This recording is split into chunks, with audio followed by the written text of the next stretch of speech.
الحمد لله رب العالمين حمدا كثيرا طيبا مباركا فيه أشهد أن لا إله إلا الله وحده لا شريك له وأشهد أن محمدا عبده ورسوله الكريم اللهم صل وسلم على نبينا المصطفى محمد وعلى آله وأصحابه أجمعين أما بعد رب اشرح لي صدري ويسر لي أمري واحلل عقدة من لساني يفقهوا قولي. Segala puji bagi Allah, kemudian salawat dan salam pada Rasulullah, pada keluarga dan seluruh sahabat-sahabatnya, bapak-bapak dan ibu-ibu jemaah salat subuh yang Allah muliakan insyaAllah. Di pertemuan kita yang sebelumnya kita sudah membahas tentang besarnya dosa bagi pelaku homoseksual atau lesbianism atau lebih dikenal dengan LGBT, dan ini adalah salah satu dosa yang dimulai oleh kaumnya Nabi Lut alaihi salam. Baik, kita lanjutkan. Berikutnya, dosa besar berikutnya adalah al-wata' fi nikahi bila waliyin wala syuhud, yaitu terjadinya hubungan suami istri atau hubungan intim di atas dasar pernikahan yang tidak ada wali ataupun saksi. Nah, fenomena ini yaitu fenomena orang-orang yang menikah atau dinikahkan oleh orang-orang yang bukan walinya dan tanpa seizin walinya, dan bukan wali hakim yang menjadi utusan resmi negara.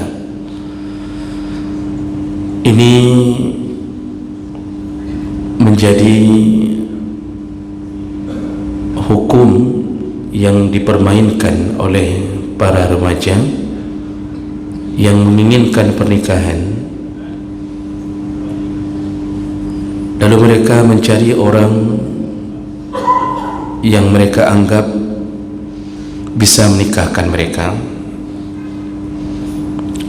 di satu tempat.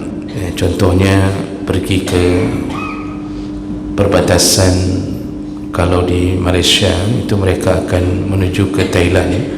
Di Thailand itu ada satu tempat itu menyediakan jasa untuk menikahkan orang. Jadi tidak ada wali dan saksi pun kadang-kadang tidak ada. Lalu hasilnya orang yang dinikahkan oleh orang yang bukan wali hakim, bukan KUA yang resmi, mereka sudah merasa menikah, lalu terjadilah hubungan. Maka hubungan itu adalah perzinaan. Mereka tidak pernah merasa berzina, padahal mereka berzina.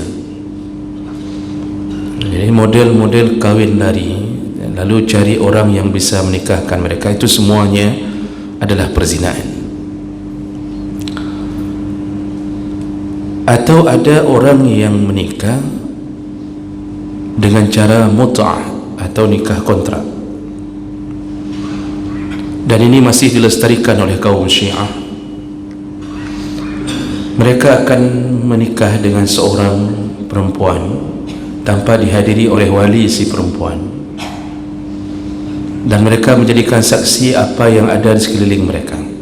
Itu model orang-orang yang berpaham Syiah menikmati pernikahan mut'ah atau kawin kontrak. Dan ini terjadi dan banyak di Indonesia. Ini merebak di daerah Puncak di Bogor, daerah Puncak itu ada villa-villa. Jadi kalau Bapak sempat ke sana, itu akan melihat pemandangan orang-orang yang berperawakan seperti Arab. Sebenarnya mereka banyak yang berhaluan Syiah, jadi perawakannya orang-orang Iran gitu. Itu menikah dengan orang-orang setempat, dengan gadis-gadis setempat atau janda-janda setempat, itu tanpa wali, dengan alasan dibenarkan dalam syariat. Mereka menjalankan itu dan mereka menentukan waktu ketika melakukan akad, apakah seminggu, 2 minggu, sebulan, lalu ditinggalkan. Maka dalam hukum yang disepakati oleh jumhur ulama, ini termasuk nikah tanpa wali, yang semua hubungan yang terjadi setelah itu adalah zina. Makanya haram seseorang mencari-cari celah untuk menikah tanpa ada wali yang menikahkan mereka, atau yang diwakilahkan oleh wali, atau dengan wali hakim. Selain daripada itu, maka mereka telah jatuh ke dalam dunia zina. Dan ini bukan nikah siri. Jadi jangan salah faham, nikah siri yang sering kita dengar itu bukan nikah tanpa wali. Nikah siri itu nikah lengkap semua peralatan, syarat dan rukun lengkap. Ada wali, ada saksi, ada mempelai, dan mereka menikah dalam keadaan siri. Siri itu dalam keadaan diam-diam, sembunyi-sembunyi. Pernikahannya sah, namun tidak tercatat oleh KUA, jadi tidak tercatat pada lembaga resmi. Dan efek hukumnya yang panjang, tidak ada surat nikah, tidak bisa dikeluarkan akte. Nanti sampai urusan merembet pembuatan KTP si anak, pembuatan ini, pembuatan itu akan merembet semuanya, karena tidak ada bukti catatan bahawa telah terjadi pernikahan di KUA. Tapi secara hukum sah, dan itu tidak disebut dengan perzinaan. Dan nikah siri itu juga adalah permainannya para orang-orang yang kelebihan harta. Jadi daripada harus menceraikan suami isteri pertama, maka mereka mengambil jalan untuk nikah siri. Tapi begitulah efek hukum, yaitu tidak tercatat dan tidak diakui secara undang-undang negara. Jadi nikah tanpa wali bukanlah nikah siri. Nikah tanpa wali ini nikah yang benar-benar tidak ada perwalian yang terjadi. Dalam agama, dalam Islam, wali itu menjadi salah satu rujukan penting untuk menikahkan anak gadisnya. Kalau laki-laki bisa menikah sendiri, tanpa harus ada wali. Pemberitahuan orang tua pun itu hanya untuk mendapatkan redha, itu memberitahu orang tua. Jadi orang tua tahu mana calon menantunya, mana yang akan menjadi istri daripada anaknya. Laki-laki bisa menikah tanpa wali. Makanya banyak laki-laki yang kadang-kadang ditugaskan ke satu tempat, tiba-tiba di sana setelah bertugas 6 bulan bertambah anggota keluarganya. Istrinya apakah wajib diberitahu? Tidak. Dalam hukum agama tidak ada kewajiban memberitahu isteri pertama bahawa kita telah menikah kali kedua, kecuali dalam undang-undang dunia, seperti dalam, sepanjang yang saya tahu, seperti dalam dunia militer itu harus memberitahu isteri pertama. Itu pun kalau diizinkan oleh isteri pertama, Allah alam. Tapi dalam undang agama tidak wajib. Laki boleh kahwin dimanapun, dikirim ke Papua, lalu kemudian dia menikah dengan orang Papua, terserah saja. Namun keadaan seperti itu akan membuat kacau balaunya keadaan rumah tangga. Begitu isteri tahu bahawa telah ada isteri yang kedua, itu akan menimbulkan keributan. Kalau kita tidak mampu menenangkannya, otomatis nanti berujung perceraian. Efek berikutnya dalam hukum warisan itu akan berefek, karena hukum waris, harta dari suami itu milik semua isteri, bukan hanya milik isteri pertama. Ternyata ada isteri lain diam-diam. Dan kalau dari isteri yang lain itu ada anak laki-laki, maka seluruh harta warisan itu menjadi asabah bagi anak laki-laki tersebut. Ternyata anak laki-laki itu tidak pernah diketahui oleh isteri yang pertama. Tiba-tiba di depan jenazah, ketika isteri pertama sedang menangisi mayat suaminya, ternyata ada orang lain yang datang menangisinya juga, menciumnya juga. Di situ baru ketahuan. Jadi hari kematian yang seharusnya hari duka, ya, jadi isteri merasa sedih dengan kematian suaminya, tiba-tiba disitulah terbongkar semuanya, karena ada 3 keluarga lain yang datang. Jadi berubah itu dari rasa penyesalan kenapa suaminya mati menjadi rasa bahagia, ya. Jadi bahagia sekali suaminya yang selingkuh ini atau yang menikah ini ternyata mati. Ini berefek juga kepada kehidupan yang kacau, dan ini terjadi Bapak Ibu yang Allah muliakan, terjadi sehingga timbulnya dosa-dosa yang baru, yaitu tidak mau dibagi warisan kepada isteri kedua dan anak-anaknya karena dianggap tidak pernah ada dan tidak pernah diceritakan oleh suaminya. Lalu timbullah lagi permasalahan, harus ada saksi, mana saksi pernikahan, padahal semuanya dinikahi sirri. Jadi jemaah maka Allah, hati-hati bermain-main dengan urusan ini, ya. Kalau seorang terjadi kalau seseorang telah melakukannya, maka wajib diperbaharui nikahnya, ya. Orang yang melakukan pernikahan tanpa wali, maka dia berzina, ya, dalam kurun beberapa tahun. Kalau dia kemudian taubat, maka wajib diperbaharui, atau ada wali yang mengetahuinya, maka wajib memperbaharui akad nikahnya. Yang dosa tetap dosa, bisa dihapuskan dengan taubatan nasuha. Yang anak-anak yang lahir dari pernikahan tanpa wali adalah anak zina, ya, mereka adalah anak zina, ya, jadi nasab mereka hanya dinasbahkan kepada ibunya, tidak dapat warisan dari ayahnya, hanya dapat warisan dari ibunya, ya. Kalau dia anak gadis, maka tidak boleh dinikahkan oleh ayah biologis ibunya yang menikah tanpa wali. Jadi ada 5 orang anak menikah tanpa wali, hanya dengan alasan ayah tidak setuju, lalu dia lari mencari orang yang bisa menikahkan di kampung entah di mana, ya, lalu dia umumkan bahwa dia telah menikah, dinikahkan oleh penghulu. Penghulu itu, ya, itu tidak boleh menikahkan orang, dan itu haram, walaupun dilabelkan namanya ustaz, tengku, apa saja, ya, itu semuanya adalah perbuatan haram. Tidak boleh menikahkan anak orang suka-suka, karena ketika Nabi mengatakan as-sultanu waliyun liman la waliya lahu, sultan atau pemerintah adalah wali bagi mereka yang tidak ada wali, itu yang dimaksud di situ adalah pemerintah yang sah. Yang paling berhak dan bertanggungjawab untuk menikahkan semua anggota masyarakat adalah sultan. Siapa dia? Kalau di Indonesia, Jokowi, Pak. Jadi Jokowi itu menjadi wali dari seluruh orang yang tidak ada wali. Namun karena tidak mungkin kerja Jokowi untuk menikahkan orang sebanyak 250 juta orang, maka dibentuklah perwakilan dari presiden atau, maka dibuatlah KUA yang ada di daerah-daerah, maka KUA lah yang disebut dengan sultan. Jadi bukan suka-suka mengangkat diri jadi penghulu tanpa ada izin dari pemerintah. Dan itu termasuk salah satu dosa besar yang dilakukan oleh orang-orang yang mencari uang dengan cara itu. Jamaah melakukan Allah Subhanahu Wa Taala, wali ini itu menjadi penentu, salah satu penentu utama dalam rukun pernikahan.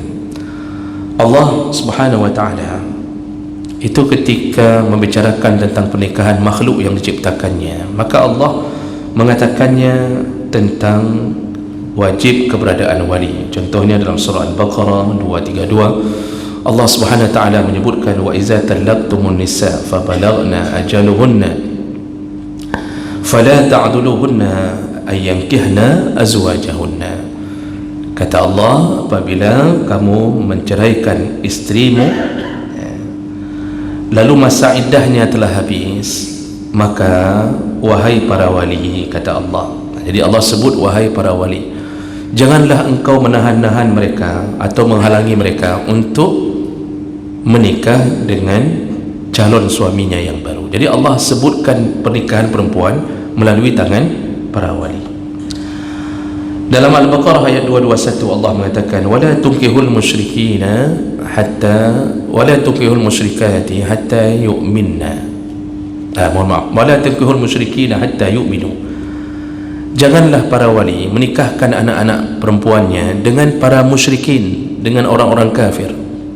Ini peringatan Allah bagi para wali, jangan nikahkan anak gadismu dengan orang-orang musyrik, orang-orang kafir. Jadi dilibatkan wali di situ. Lalu dalam An-Nur ayat 32, wangkihul ayyama minkum, kata Allah, wahai para wali, kawinkanlah orang-orang yang belum nikah di antara kalian. Ya. Jadi ini semua ayat-ayat ini adalah ayat yang menceritakan perempuan itu wajib ada wali. Itu belum lagi dikuatkan oleh hadis-hadis Nabi sallallahu alaihi wasallam. Kata Rasulullah sallallahu alaihi wasallam, la nikaha illa biwaliyin wasyahidai adlin. Tidak sah nikah tanpa wali dan dua saksi. Ya. Jadi nikah ini menjadi tidak sah. Tidak sah artinya tidak pernah terjadi pernikahan. Kalau dilanjutkan tanpa wali, maka dia jatuh dalam perzinaan. Dan itu pun menjadi wali pun bukan sembarang menjadi wali. Wali itu punya syarat. Ya. Selain daripada baligh, berakal, wali itu punya syarat, tidak boleh fasik, harus adil. Adil lawannya fasik, artinya tidak boleh orang yang ahli maksiat, suka melakukan dosa besar, pernah melakukan dosa besar belum taubat, lalu kemudian terbiasa dengan dosa-dosa kecil. Makanya ada orang-orang yang hari ini tidak salat, punya anak perempuan, maka anak perempuannya itu tidak sah dinikahkan oleh ayahnya yang tidak salat. Sudah tidak salat, sering main game judi online, kredit di bank konvensional tidak habis-habisnya, hari-hari pakai celana pendek, ambil galon air galon pun celana pendek, main futsal celana pendek, maka mereka tidak boleh menikahkan anak perempuannya, dianggap fasik. Jadi kalau begitu bagaimana? Kalau dia mau wakilahkan kepada siapa yang dia suka. Boleh ke adiknya, boleh ke ayah atau kakek daripada gadis ini, atau dia wakilahkan kepada sultan, kepada KUA, tergantung perwakilan siapa yang dia wakilahkan. Yang dia tidak sah untuk menikahkan. Jadi buruknya seorang wali yang fasik, buruknya seorang wali yang fasik. Jadi kefasikan itu membuat Allah tidak rida bahawa syariat Allah melalui tangannya. Dan itu berlaku pada semua perkara. Jemaah melakukan Allah. Seorang muazzin itu kalau baca hukum fikih tidak boleh menjadi muazzin orang yang fasik. Jadi kadang-kadang kita hanya mengandalkan suara yang indah, padahal muazzin itu di luar, bagaimana perilakunya sungguh melawan syariat. Lalu kita menganggap hana pupu, tidak masalah, suaranya bagus, untuk azan bagus sekali, padahal ahli maksiat, tukang tipu orang, hutang tak bayar di mana-mana. Ini wajib dipecat, tidak boleh dijadikan muazzin. Imam juga begitu, tidak boleh imam itu fasik, tidak boleh. Jadi kalau kita temukan imam tiba-tiba bertengger mobilnya di hotel-hotel di Medan, lalu dia tutupi nomor BL-nya, lalu kemudian keluar dengan seorang gadis di mall-mall di Medan, di Aceh jadi imam, di Medan jadi penjahat kelamin misal contohnya, ini semua kalau ketahuan wajib beritahukan ke pengurus masjid dan pecat dia jadi imam. Tidak boleh jadi imam. Bagaimana seorang supir mabuk membawa kita ke dalam surga Allah Subhanahu wa taala? Maka wali pun tidak boleh wali sembarangan. Maka para ulama mengatakan kalau dia taubat sebelum menjadi wali, tiba-tiba karena mengingat anaknya mau menikah, lalu tiba-tiba dia salat, jadi sebulan sebelum pernikahan anaknya dia salat, maka kita hanya berhukum dengan zahir. Berarti kita anggap zahir kita nampak sepertinya dia dah taubat, sah untuk menikahkan anaknya. Lalu dia kembali lagi bermaksiat, maka itu urusan dia dengan Allah Subhanahu wa ta'ala. Berarti ini munafik, munafik yang berusaha hanya untuk menjumpai Allah ketika menikahkan anaknya.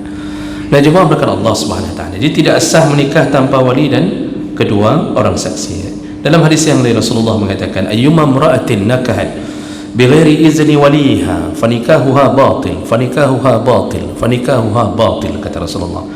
Siapapun perempuan yang berani menikah tanpa izin dari walinya, izin dari walinya, artinya tidak dinikahkan oleh walinya, tidak diizinkan, maka pernikahan yang kalau dia lanjutkan batil, batil, batil, kata Nabi, maka pernikahan itu batal, rusak, tidak sah, tidak sah, tidak sah. Jadi banyak hadis, sehingga ada hadis yang terakhir yang kita baca, kata Rasulullah, la tuzawwijul mar'ah al-mar'ah, tidak boleh seorang perempuan menikahkan perempuan yang lain, tidak boleh perempuan menjadi wali. Wa la tuzawwijul mar'ah nafsaha, seorang perempuan tidak boleh menikahkan dirinya sendiri. Fa inna zaniyah hiya allati tuzawwiju nafsaha, yang menikahkan diri sendiri maka dia telah berzina.